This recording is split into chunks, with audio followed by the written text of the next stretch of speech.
nós vamos dar início à nossa escola de discípulos de hoje. Recapitulando, nós estamos estudando o capítulo 5 de primeira carta de Timóteo, primeira carta de Paulo ao jovem Timóteo. Amém? Essa carta, nós dividimos ela em 5 pontos. Nós já aprendemos 4 pontos. O primeiro ponto é tato ao repreender as pessoas, que vai do versículo 1 ao versículo 2. Segundo ponto, critérios para assistir às viúvas necessitadas, vai do versículo 3 ao versículo 8. Terceiro ponto,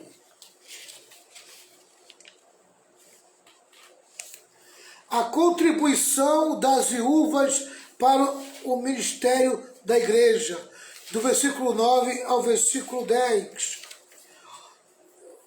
Quarto ponto, riscos enfrentados por viúvas mais jovens, do versículo 11 ao 16. E hoje nós vamos entrar no quinto ponto. O quinto ponto vai falar sobre honra devida aos presbíteros. Honra devida aos presbíteros. Amém? Boa noite, Vicentinho. Boa noite aí, a turma toda que está comigo. Então, a partir de agora, nós vamos falar sobre honra devida aos presbíteros. Amém? Esse ponto vai do 17 até o 22. Mas agora nós vamos ler apenas o versículo 17 e 18. Amém? Lembrando que a palavra presbítero, tá, refere-se aos líderes, aos pastores da igreja, que tinha maioria, amém, de membros de origem grega, né? Por isso que é presbítero. Lá atrás, Paulo falou, em Atos dos Apóstolos, Paulo falou aos anciões. Eram pastores, amém, que eram de origem judaica. Tá? Então, como Paulo está escrevendo para Timóteo, e Timóteo está em Éfeso, amém? E Éfeso é uma cidade grega, uma cidade que fica dominada ali pelos romanos, e é uma cidade grega. Nós vamos ver aqui que Paulo vai usar o termo presbítero, amém?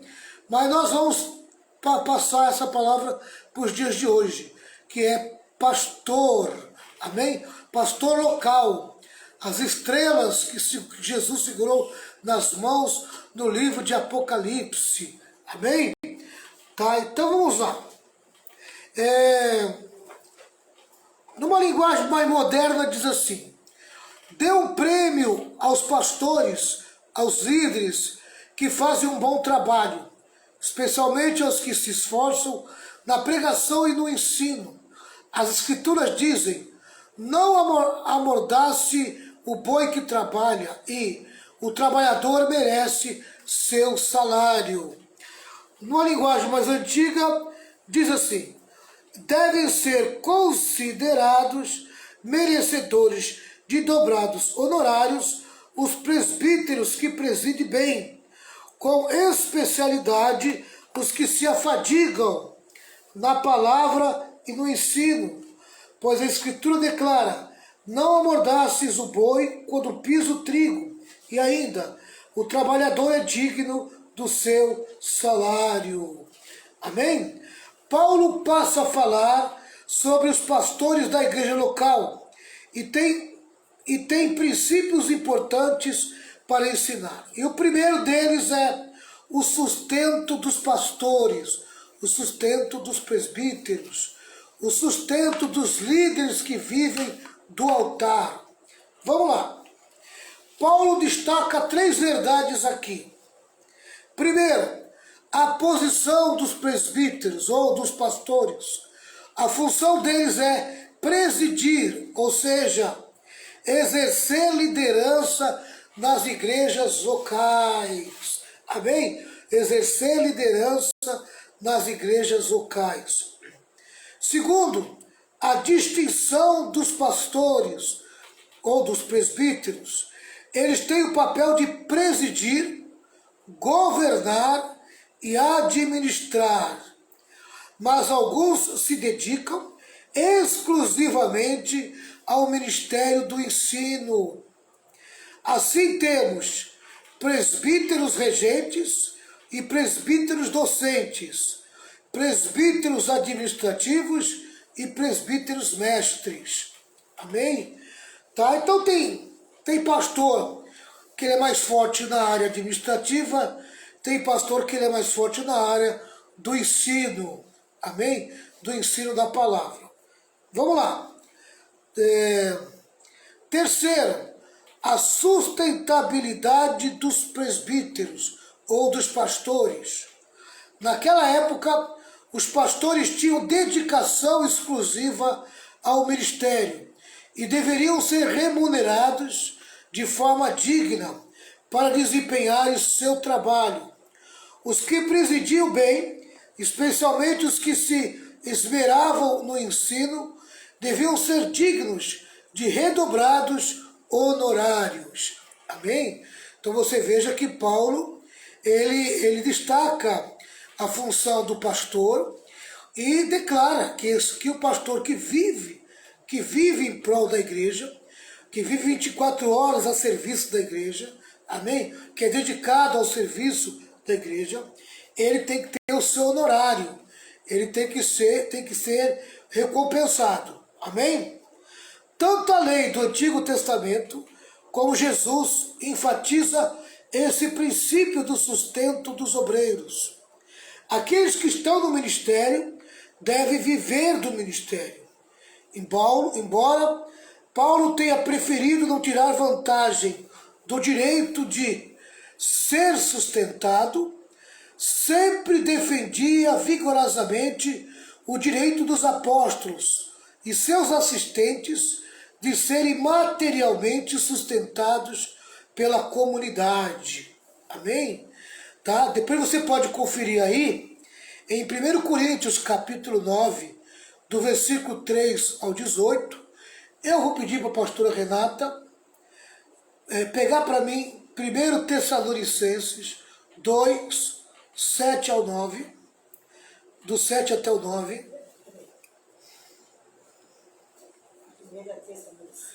2, 7 ao 9. Isso.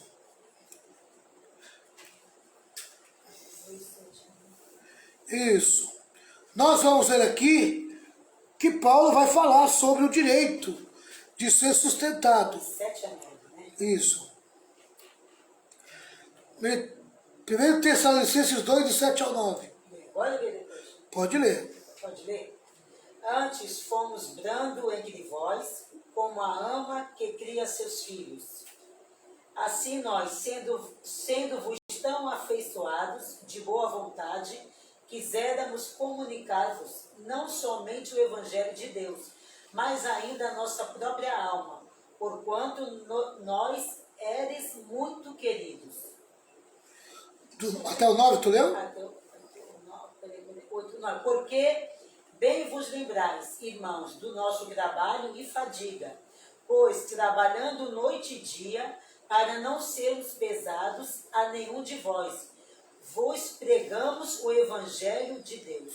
Quer dizer, mesmo ele tendo direito, mesmo Paulo tendo direito de ser remunerado, ele fazia questão de trabalhar secularmente para não ser pesado àquela igreja, tá?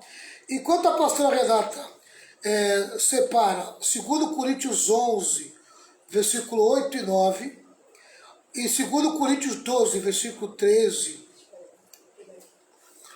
nós vamos vendo aqui. Sempre defendia vigorosamente o direito dos apóstolos e seus assistentes de serem materialmente sustentados pela comunidade. 2 Coríntios 11, versículo 8 e 9. 11, 8 e 9. Isso. Outras igrejas, despojei eu para vos servir, recebendo delas salário. Quer dizer, quando Paulo estava em Coríntios, amém, outras igrejas mantinham o ministério de Paulo ali em Coríntios. E quando estava presente convosco e tinha necessidade, a ninguém fui pesado.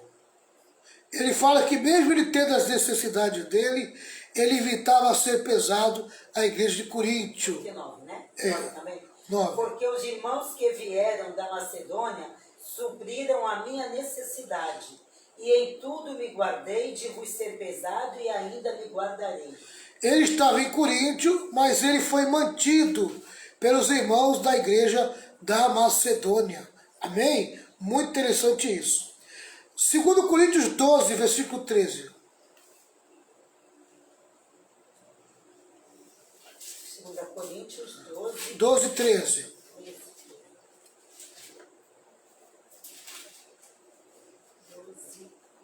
13. Porque em que tendes vós sido inferiores às outras igrejas, a não ser que eu mesma vos não fui pesado, perdoai-me este agravo. Paulo está falando que para a igreja de Coríntio, ele sempre evitou ser pesado. Amém? Quer dizer, ele tinha um grupo de irmãos de outras igrejas que era mantenedor do seu ministério. Então ele não era pesado para a igreja de Coríntio. Amém? Tá? Por causa dos outros que mantinham o ministério dele. Em 1 Timóteo, capítulo 3, versículo 3, diz assim, que o bispo, o presbítero, o pastor, não pode ser chegado ao vinho, nem briguento, mas deve ser pacífico e calmo. Não deve amar o dinheiro. Amém? Não deve ser avarento. Amém? Apegado ao dinheiro. Pastor não pode ser apegado ao dinheiro. Tá certo?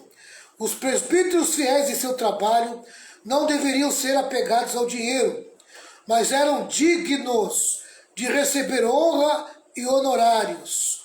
Com isso, Paulo considera que o pastorado é um ministério remunerado.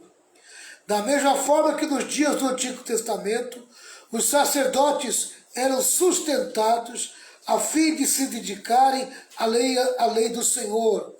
Enquanto a pastora Renata separa 2 Crônicas 31, versículo 4, a gente dá continuidade aqui, tá certo? 31, versículo 4. Vou repetir. Da mesma forma que nos dias do Antigo Testamento, os sacerdotes eram sustentados a fim de se dedicarem à lei do Senhor. Também nos dias do Novo Testamento, os pastores devem ser sustentados para que possam devotar-se à obra do Evangelho. Pode ler, pastor. 2 Crônicas 31, versículo 4. E ordenou ao povo, moradores de Jerusalém, que desse a parte dos sacerdotes e levitas, para que se pudessem dedicar à lei do Senhor. Amém. Tá? Então o sacerdote do Antigo Testamento, ele tinha que receber uma remuneração para que pudesse dedicar à obra do Senhor. Hoje é a mesma coisa, né? É lógico que nem todos os pastores são remunerados pela igreja local, porque geralmente a igreja local não tem dinheiro para investir mais do que um pastor, né? Então geralmente é um pastor que recebe, um pastor que é separado para viver do altar, e ele recebe o seu honorário, né? E quanto às leis brasileiras, o pastor ele não é visto como funcionário, como empregado da igreja. Ele não tem vínculo empregatício com a igreja local. Amém? Tá? Tanto é que quando ele vai pagar o NPS, não é nem como autônomo. Ele tem que pagar aquela taxa de único, né? Esqueci o nome que fala agora, né? O NPS é individual, naquele plano individual que se paga. Então, ele paga separadamente, ele paga por conta dele. Amém? A igreja dá um sustento chamado de sustento pastoral, né?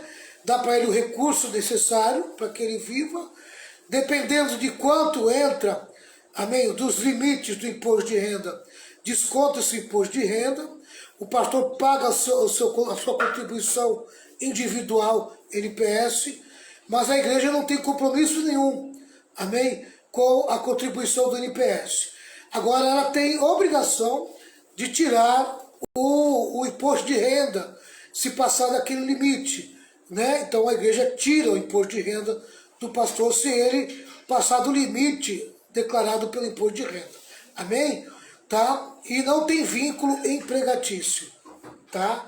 Mas ele tem respaldo pela lei de poder ter o seu honorário. Amém? Então a igreja local pode pagar honorário ao pastor, que na verdade não se chama-se honorário. Estou falando aqui honorário para você entender a forma mais simples de se entender o sustento pastoral. Amém? Alguns chamam de espórtula, né?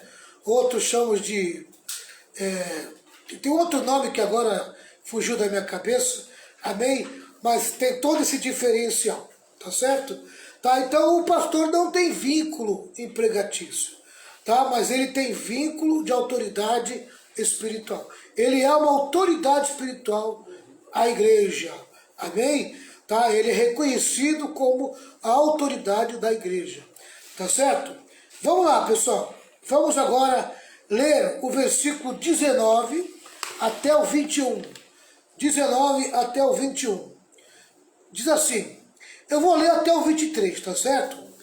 Não dê ouvidos a nenhuma reclamação contra um pastor ou um líder que não seja apoiada por 2 ou 3 testemunhas idôneas. Amém? Então, quando você ouvir qualquer conversa a respeito de um pastor, se essa pessoa tem que ter 2 ou 3 testemunhas para poder firmar o que está falando.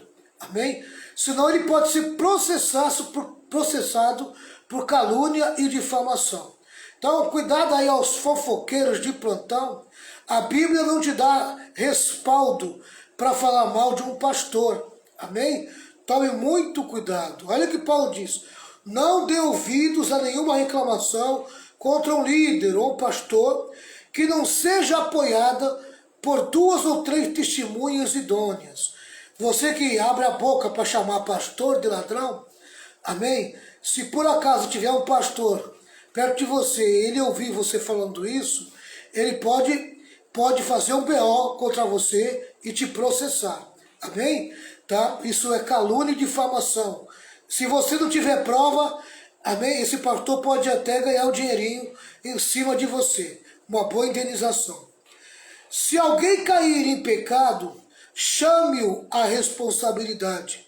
Os que estiverem inclinados a fazer o mesmo irão aprender a lição. Agora, se o pastor foi pego no pecado, com 2 ou 3 testemunhas, amém? Ele pode ser levado ao juízo, ao conselho da igreja. E ali ele vai ser disciplinado, amém? Até mesmo publicamente, para servir de exemplo para a igreja, tá?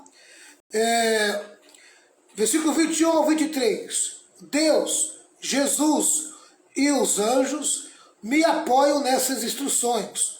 Cumpra-os sem parcialidade e sem partidarismo. Não se precipite em indicar alguém para cargos de liderança na igreja. Se alguém estiver envolvido num pecado grave, você não vai querer se tornar cúmplice involuntário, não é? De qualquer maneira, cuide muito bem de você mesmo. Não se importe muito com o que os críticos vão dizer. Amém? Não se importe muito com o que os críticos vão dizer. Siga em frente e beba um pouco de vinho, por exemplo. É bom para a digestão e um bom remédio para o mal que aflige você. Paulo dá até uma recomendação de um problema estomacal ou intestinal, não sei, que Timóteo tinha. Interessante isso, né? Amém? Tá. Então, primeiro nós falamos sobre a questão do sustento dos pastores. Agora, Paulo trata aqui sobre a disciplina dos pastores. tá certo? Eu vou ler numa linguagem mais tradicional. Diz assim: não aceites denúncia contra presbítero, contra pastor, senão exclusivamente sob o depoimento de 2 ou 3 testemunhas. Quanto aos que vivem no pecado, repreenda-os na presença de todos, para que também os demais o temam. Conjuro-te perante Deus e Cristo Jesus e os anjos eleitos, que guardem esses conselhos, sem prevenção, nada fazendo com parcialidade. Amém? Tá. A disciplina de um presbítero não pode ser algo leviano, fruto de acusações levianas, de bisbilhoteiros inconsequentes ou de descrentes descaridosos. Amém? Muito forte isso, né? Tá cheio de bisbilhoteiro por aí. Tá cheio de fofoqueiro, inconsequente. Amém? Tem uma facilidade de emprestar a boca para Satanás para falar mal de líder da igreja, principalmente de pastor. Amém? Não sabe nem o que está acontecendo e está abrindo a boca para falar mal. Tá entendendo? Tá? Eu acho que algumas pessoas não têm noção. Amém? Como é que você pode falar mal de alguém usando o Facebook? É falta de noção. É simplesmente não ter noção, né? Aquilo pode ser pego contra você mesmo. Quando você fala mal de alguém usando o Facebook, isso aí vai servir de testemunha contra você. Amém? Tá? No termo da acusação, de calúnia e difamação. Então, cuidado, não use Facebook para falar mal dos outros. Né? E tome muito cuidado. Amém? Não empreste tua boca para Satanás para você ficar lá falando mal de pastores. Amém? É muito perigoso. Se você não tem prova, me disseram, me falaram. Me disseram e me falaram. Amém? Não responde juridicamente. Você vai chegar diante do juiz e vai dizer, me disseram, me falaram. Tu é testemunha que não responde. Não existe me disseram, não existe me falaram. Você conhece alguém com esse nome? Me disseram e me falaram? Não existe. Amém? Tá? Então tome cuidado, tome muito cuidado. Os dias hoje são bem diferentes dos anos atrás. Amém? Onde a lei era pouco observada. Hoje em dia está todo mundo esperto. Está todo mundo muito esperto. Tá certo? Então tome muito cuidado. Amém? E depois não adianta querer dizer que o pastor é ruim, que o pastor não tinha nada que ficar usando a justiça. Amém? Assim como você também não tinha nada que abrir a boca para falar mal dele. Tá certo? Então, vigia a tua boca, toma cuidado. Amém? Porque falar mal de um servo de Deus, você peca contra Deus e peca contra a lei também, a lei dos homens. Tá certo? Por isso que o comentário diz, acusações levianas de bisbilhoteiros inconsequentes, não mede consequência, né? Ou de descrentes descaridosos, quer dizer, sem amor nenhum. Amém? Facilidade de falar mal dos outros. Vamos lá. Calvino, o teólogo Calvino, diz que não há quem seja mais exposto a calúnias e insultos do que mestres piedosos. Inimigos do Evangelho muitas vezes se vingam nos ministros do Evangelho. Uma campanha baseada em boatos sujos pode arruinar completamente o ministério de um líder. Somente mediante 2 ou 3 testemunhas, uma acusação pode ser formalizada. A disciplina bíblica é uma das marcas da igreja verdadeira. Nesse quesito, a igreja não pode inclinar-se nem para o rigor desmesurado, nem para a frouxidão permissiva. Amém? Tá? Você quer acabar com a calúnia, com a difamação, com a fofoca dentro de uma igreja? Amém? Quando chega no teu ouvido a fofoca, a pessoa que trouxe a fofoca deve ser intimada. Amém? Tá? Ela daí tem que ser confrontada e intimada. Você tem testemunha que você está falando? você segura o que está falando, amém? É muito perigoso, porque eu sei, eu vi a tua palavra contra do outro.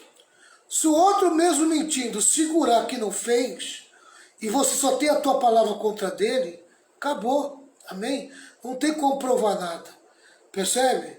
Por isso, cuidado, cuidado, amém? Quando envolver só a tua palavra contra de alguém, não adianta trazer para frente que não vai prosseguir, não vai prosperar, tá? A disciplina bíblica é uma das marcas da igreja verdadeira. Nesse quesito, a igreja não pode inclinar-se nem para o rigor desmesurado, nem para a frouxidão permissiva, nem de um lado, nem do outro. Não pode ir além, nem ficar aquém. Amém? Também não pode já passar despercebido, né? A respeito do que está se passando dentro da igreja local. O excesso de disciplina esmaga as pessoas e a falta as mundaniza, amém?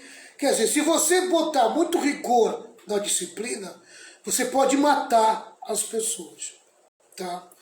Por isso que a gente tem que tomar cuidado quando nós vamos tratar de um assunto, amém? Porque às vezes nós estamos indo com uma espada e nós estamos matando um membro da igreja, quando na verdade a disciplina não é para matar, a disciplina é para corrigir, para curar, para libertar a pessoa, tá? Mas também não pode haver falta de disciplina, porque senão mundaniza a igreja, quer dizer, vai deixando ali as coisas correr solto, daqui a pouco a igreja está vivendo o verdadeiro mundo, um mundanismo dentro da igreja. A prática mundana, amém, os hábitos, os costumes mundanos vão tomando conta da igreja, tá? A disciplina é um ato responsável de amor. Tem o propósito de restaurar o caído e não de destruí-lo, amém?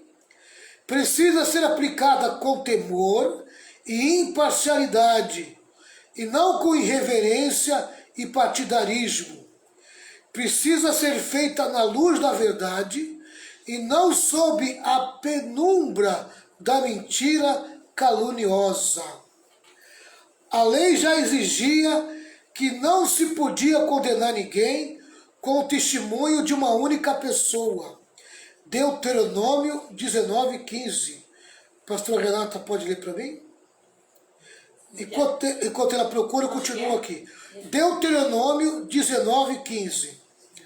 Porém, quando uma acusação contra um pastor ou um presbítero procedia de 2 ou mais testemunhas e era verdadeira, e além disso o denunciado persistia no pecado, então o faltoso deveria ser corrigido na presença de todos.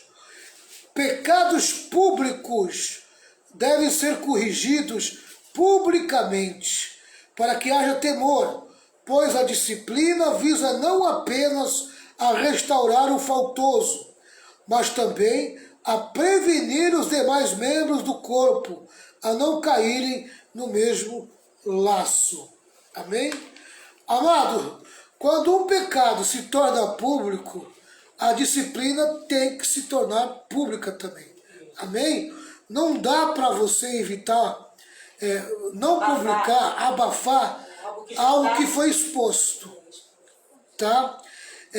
A primórdio, a gente tem que ter todo cuidado para não expor o faltoso. Tá? Depois que analisar o que aconteceu, meu amigo, se isso se tornou público, aí, meu irmão, só tem um jeito de curar a igreja e de manter ela sadia, disciplinar publicamente. Enquanto não é tornado em público, ainda dá para você, amém, curar e restaurar, amém, as portas fechadas. Tá certo? Fala, Renato. Deuteronômio 19:15, né? Isso. Por uma só testemunha contra ninguém se levantará por qualquer iniquidade ou por qualquer pecado, seja qual for o pecado que pecasse, pela boca de 2 ou 3 testemunhas se estabelecerá o negócio. Vale a pena repetir, pastora. Uma só testemunha contra ninguém se levantará por qualquer iniquidade ou por qualquer pecado. Quer dizer, uma só não vale. Só tem uma só segurando a palavra ali? Uma A só. acusação? Já seja qual for o pecado que pecasse, uma só não adianta. Qualquer coisa. Uma só segurou? Não dá. Pela boca de 2 ou 3 testemunhas se estabelecerá o negócio. Amém? Só se estabelece o juízo. Tá? 2 ou 3. 2 ou 3 testemunhas. Menos que isso é inválida. Tá? É verdade. É inválida. A pessoa pode bater no peito, mas eu estou com a verdade. Eu vi com os meus olhos. Se não tiver testemunha, 2. infelizmente eu não posso levar a acusação adiante. Tá bem? Tá? Eu vou até repetir isso aqui, ó. Pecados públicos devem ser corrigidos publicamente, para que haja temor, pois a disciplina visa não apenas restaurar o faltoso, mas também a prevenir os demais membros do corpo a não caírem no mesmo laço. A igreja nunca pode dar ao mundo a ideia de que está tolerando coisas erradas, o pecado. O pecado é malignicíssimo. É como um fermento, um pouco leveda a massa toda. Um mau exemplo é devastador na igreja. É como uma laranja podre numa cesta de laranjas saudáveis. Contamina as demais. Timóteo é exortado a não ter parcialidades na aplicação da disciplina. Amém? A igreja de Deus não pode ter 2 pesos e 2 medidas. Não pode tratar alguns membros com rigor e outros com complacência. Não pode aplicar a uns o rigor da lei e a outros regalias e privilégios.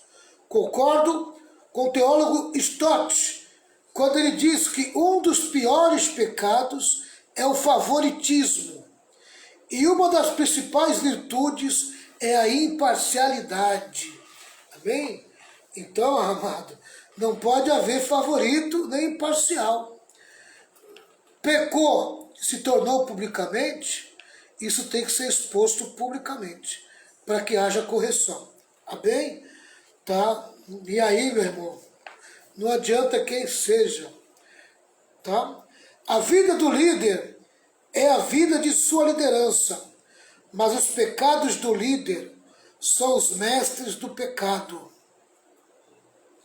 Os pecados do líder são mais graves, mais hipócritas e mais danosos que os pecados dos demais membros da igreja.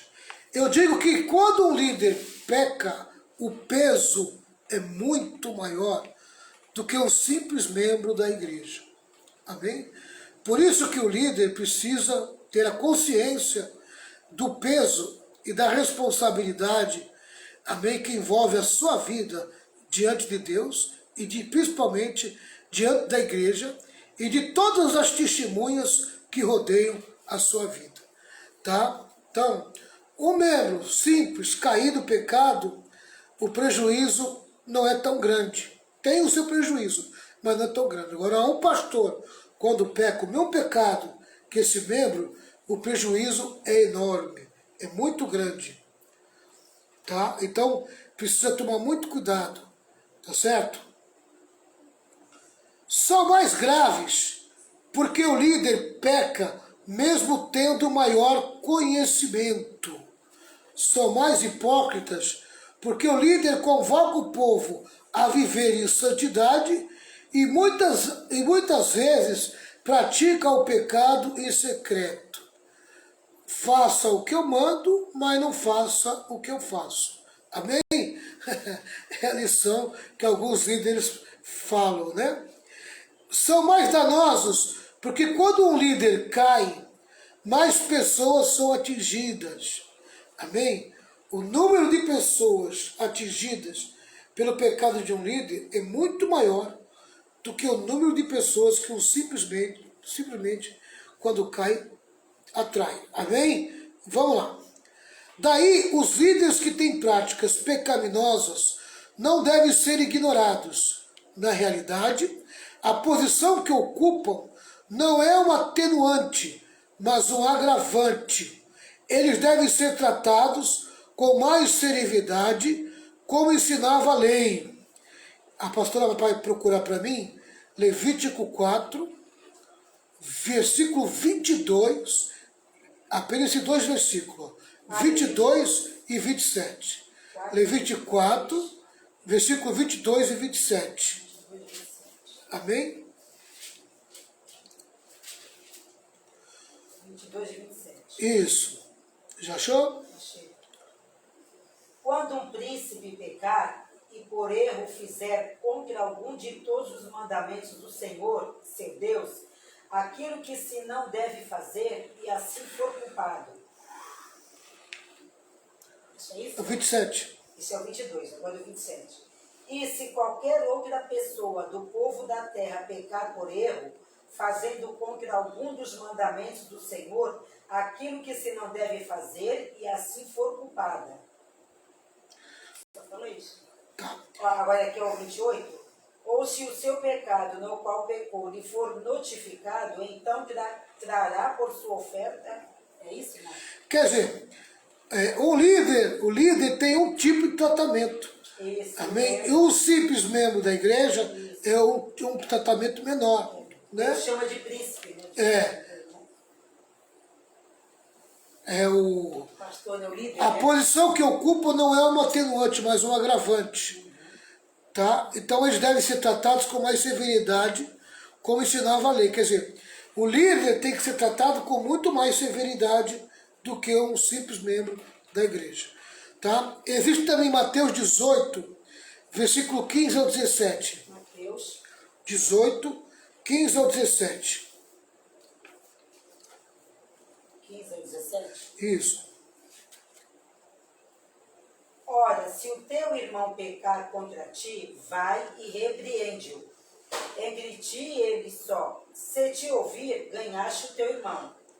Mas se não te ouvir, leva ainda contigo um ou dois, para que pela boca de duas ou três testemunhas toda a palavra seja confirmada. Amém? Quando o irmão peca contra você, ou você pegou ele em pecado, ele fez algo errado, você algo tem que errado, confrontar ele. qual é a primeira fase? Olha aqui, ó. Se o teu irmão pecar contra ti, vai e repreende-o. É tua obrigação repreender ele. Chamar a atenção dele na palavra. No primeiro momento não se leva para o pastor. É você que tem que resolver. Você que tem autoridade para resolver isso. Isso aí. Tá? Aí vem o segundo momento. Isso. Mas se ele não te ouvir, você não conseguiu fazer ele te ouvir? Isso. Ele se endureceu? Isso. Mas se não te ouvir, leva ainda contigo um ou dois, para que pela boca de duas ou três testemunhas toda a palavra seja confirmada. Amém? Vai de novo nele, mas agora não vai sozinho. Leva duas testemunhas no mínimo. Amém? Para você confrontar esse irmão. Tá? Tem a terceira fase aí? Onde está mais você vier, leva contigo um ou dois, três, para que pela boca de duas ou três testemunhas toda a palavra seja confirmada. E se não as escutar, dize-o à igreja. Aí sim. Aí passa para a igreja. Amém? Terceira fase. Não ouviu no primeiro confronto. Não ouviu no segundo confronto. Agora vai para o terceiro confronto. O terceiro confronto é diante da igreja. É publicamente. Amém? Tá? Quer acabar de ler aí? Quer ler aqui? Pode estar. Ó. E se não as escutar, dize-o à igreja. E se também não escutar a igreja, considere-o como um gentil e publicano. Amém? Sim. Pesado. É pesado, hein? O caso desses líderes não deve ser tratado na presença de poucos, mas publicamente, ou seja, diante de todo o consistório, para que os demais pastores ou presbíteros também possam sentir cheios de temor piedoso de fazer o mal. Amém? Para ver se dá um break na pessoa, né? A pessoa parar de praticar as coisas erradas. Vamos para o último tópico. A ordenação dos presbíteros. A ninguém imponhas precipitadamente as mãos. Não te tornes cúmplice de pecados de outrem. Conserva-te a ti mesmo puro. Ordenar um presbítero neófito, ou seja, novo na fé, é uma temeridade, tanto para ele como para o rebanho. A quebra desse princípio tem sido devastador em muitas igrejas. Um líder imaturo é um desastre. O indivíduo ocupar uma posição de liderança na igreja sem maturidade espiritual e sem estabilidade emocional traz graves prejuízos para a igreja de Deus. Há muitos líderes que deveriam estar sendo cuidados, mas estão cuidando do rebanho. Antes que o presbítero possa cuidar de todo o rebanho, precisa primeiro cuidar de si mesmo. Não está qualificado a pastorear os outros aquele que não cuida de sua própria vida. Não está credenciado a ensinar aos outros aquele que não está firmado na verdade. O presbítero ou pastor precisa ser um obreiro aprovado. Precisa afadigar-se na palavra. Precisa estar apto a ensinar. Muitos presbíteros são eleitos sem levar em consideração esses preceitos divinos. E o resultado é assaz nocivo à igreja. Olha, amado, olha, eu vou dizer uma coisa para vocês, viu? Você consagrar um menino ao ministério acaba trazendo um prejuízo terrível para a igreja, né? Então não pode ser neófito, não pode ser imaduro, não pode ser imaturo, tem que ter maturidade, né? Para ocupar uma posição de liderança na igreja, não pode ser de qualquer maneira, nem de qualquer jeito, né? Precisa ter estabilidade espiritual, maturidade espiritual, tem que ter estabilidade emocional, amém? Tá? Precisa aprender a se cuidar de si mesmo, né? Principalmente em relação à sua vida em santificação, tem que estar firmado na palavra. Como é que vai ensinar os outros se não é ensinado, ele não gosta de aprender, né? Tem gente que gosta de ensinar, mas na hora que tem que sentar para aprender, ele não senta para aprender, né? O obreiro ele tem que ser aprovado. E quem aprova o obreiro, primeiro é Jesus, depois a igreja. A igreja aprova o obreiro, né? O obreiro precisa estar determinado na palavra, andar na palavra, viver na palavra, tá? Precisa estar apto a ensinar, tá bem? Tá? Se não levar em consideração esses preceitos divinos, não vai se dar bem, vai se dar muito mal, amém? Então todo cuidado é pouco, a gente tem que vigiar para não se deixar levar, amém? E saber quem é que a gente está colocando no púlpito para pregar, quem é que nós estamos colocando no púlpito para falar, para ensinar, tá? Porque é muita responsabilidade, amém? A de um pastor local, principalmente quando ele entrega o púlpito da igreja, que é de sua responsabilidade para qualquer um ensinar ou pregar. É muito devastador quando ele acaba entregando para alguém que não é digno de estar naquele púlpito. E aí, meu querido, não adianta reclamar depois se a igreja se dispersar. Amém? Que Deus abençoe a sua vida, que Jesus derrame rica